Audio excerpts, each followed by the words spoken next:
অবশেষে গাজা এবার দখল করেই ফেলল নেতানিয়াহু।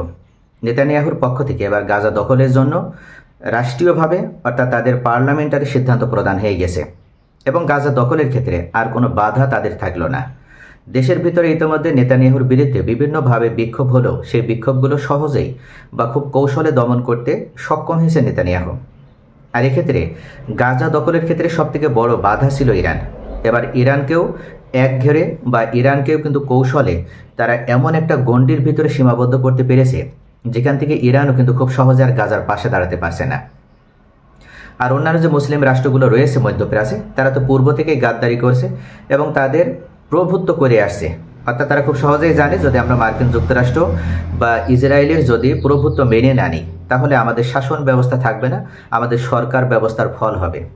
এটা মনে করে কিন্তু মুসলিম রাষ্ট্রগুলোর শাসকবৃন্দ তাদের অন্তত তাদের শাসন ব্যবস্থা বা ক্ষমতা ধরে রাখার জন্য তারা এই গাজাবাসীদের সাথে বিশ্বাসঘাতকতা করতেও দ্বিধা করল না। গাজা উপত্যকা এবার পুরোপুরি দখলে নেওয়ার পরিকল্পনা অনুমোদন দিয়ে দিয়েছে ইসরায়েলের নিরাপত্তা বা মন্ত্রিসভা। নেতানিয়াহু জানিয়েছেন ইসরায়েল এখন পুরো উপত্যকার নিয়ন্ত্রণ নিতে চায়। এরপর হামাসকে হটিয়ে একটি আরব বাহিনীর হাতে গাজার শাসনভার তুলে দেওয়া হবে। তবে ইসরায়েলের ভেতরে তো বটেই, আন্তর্জাতিক অঙ্গনেও সমালোচনার মুখে পড়েছে পরিকল্পনা। আল জাজিরার প্রতিবেদনে বলা হয়েছে গাজা দখলের বিরোধিতা করছে গাজার শাসক গোষ্ঠী হামাস। হামাস নেতা ওসামা হামদান আল জাজিরাকে জানান, গাজায় ইসরায়েলের অবিরাম ও ভয়াবহ যুদ্ধের কারণে এখন আর কোনো আরব সরকার তার সঙ্গে অংশীদার হতে চাইবে না। যুক্তরাজ্য বলছে ইসরায়েল গাজার নিয়ন্ত্রণ নেওয়ার সিদ্ধান্ত পুনর্বিবেচনা করবে বলে আশাবাদী তারা। টাইমস রেডিওকে দেওয়া সাক্ষাৎকারে ব্রিটিশ মন্ত্রী মিয়াত্তা নিমা ফাহন বলেন, আমরা মনে করি এটি একটি ভুল সিদ্ধান্ত। তিনি বলেন, গাজায় এর মধ্যে অসহনীয় এবং ভয়াবহ পরিস্থিতি সৃষ্টি হয়েছে। এই সিদ্ধান্তের ফলে পরিস্থিতি আরও খারাপ হওয়ার ঝুঁকি তৈরি করছে। এদিকে অস্ট্রেলিয়া থেকেও বিরোধিতা করা হয়েছে।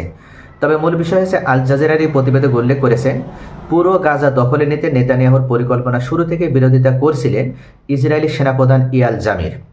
তিনি পুরো গাজা দখলের বিরোধী, কারণ এতে ইসরায়েলি জিম্মিদের জীবন হুমকির মুখে পড়বে। জিম্মিদের মধ্যে 20 জন এখনও জীবিত রয়েছেন বলে ধারণা করা হচ্ছে। ইসরায়েলি বিরোধী নেতা ইয়ার লেফিদ গাজা দখলের সিদ্ধান্তকে বিপর্যয় হিসেবে বর্ণনা করেছেন। তার মতে এই বিপর্যয়কার সিদ্ধান্ত আরও অনেক বিপর্যয় ডেকে আনবে। তো মূলত বিষয় হচ্ছে প্রিয় ভিউয়ার্স, এটাও কিন্তু এক প্রকার ইসরায়েলের কৌশলেরই একটি অংশ। ইসরায়েল এবং নেতানিয়াহু তারা খুব ভালোভাবে জানে যে আমরা যখন গাজা দখল করতে চাইব তখন কিন্তু সর্বপ্রথম মুসলিমদের ভিতর থেকে প্রতিরোধ আসবে যদি বিশ্বের অন্যান্য রাষ্ট্রগুলো যদি প্রতিরোধ না করে।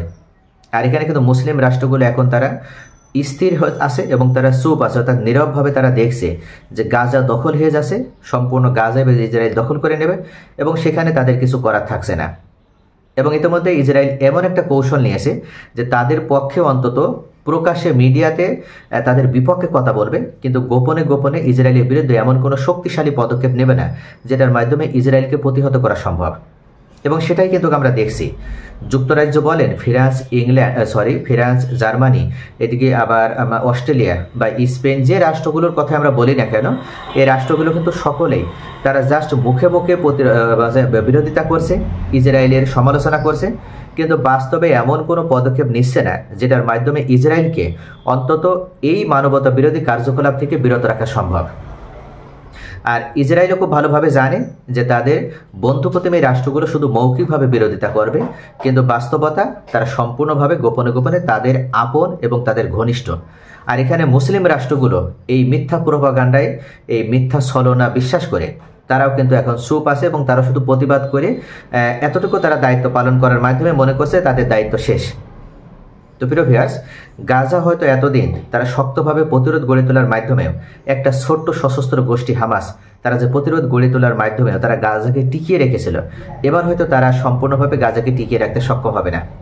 কারণ এবার চতুর্দিক থেকে অর্থাৎ এমনভাবে তাদের উপরে এই আক্রমণ এবার হানতে যাচ্ছে ইসরায়েল, যেটার মাধ্যমে গাজার পতন এবার অবশ্যম্ভাবী এবং হামাসেরও পতন অবশ্যম্ভাবী। এমনকি এখন পর্যন্ত হামাসের হাতে বিশ্বের বিভিন্ন যে রাষ্ট্রগুলো থেকে বা তাদের যে মিত্র রাষ্ট্রগুলো, বিশেষ করে ইরান, তুরস্ক, পাকিস্তান, এই রাষ্ট্রগুলো তারা যে সহায়তা প্রদান করছিল, এমনকি ইয়েমেনের হুতি বিদ্রোহীরা, তারাও কিন্তু এখন আর সেভাবে হামাসের পক্ষে দাঁড়িয়ে বা হামাসের হাতে অস্ত্র তুলে দেওয়ার মাধ্যমে এমন কোনো প্রতিরোধ গড়ে তুলতে কিন্তু হামাসকে আর তারা দাঁড়া করতে সক্ষম হবে না। যার সাথে একটা দুটো ক্ষেপণাস্ত্র নিক্ষেপ করার মাধ্যমে যেভাবে হুতি বিদ্রোহীরা ইসরায়েলকে চাপে রাখার চেষ্টা করছে, এটার মাধ্যমে কিন্তু কখনো ইসরায়েলের এই দমন পীড়ন থেকে গাজাবাসীদেরকে রক্ষা করা সম্ভব হবে না। তো প্রিয় ভিউয়ার্স, এই সম্পর্কে মুসলিমরা, বিশেষ করে মধ্যপ্রাচ্যের এই শক্তিধর রাষ্ট্রগুলো, এই মুসলিম রাষ্ট্রগুলো, তারা যদি ঐক্যবদ্ধভাবে কোনো প্রয়াস গ্রহণ করত, তাহলে খুব সহজে কিন্তু গাজাকে রক্ষা করা সম্ভব হতো। সকলে ভালো থাকুন। Thanks for watching.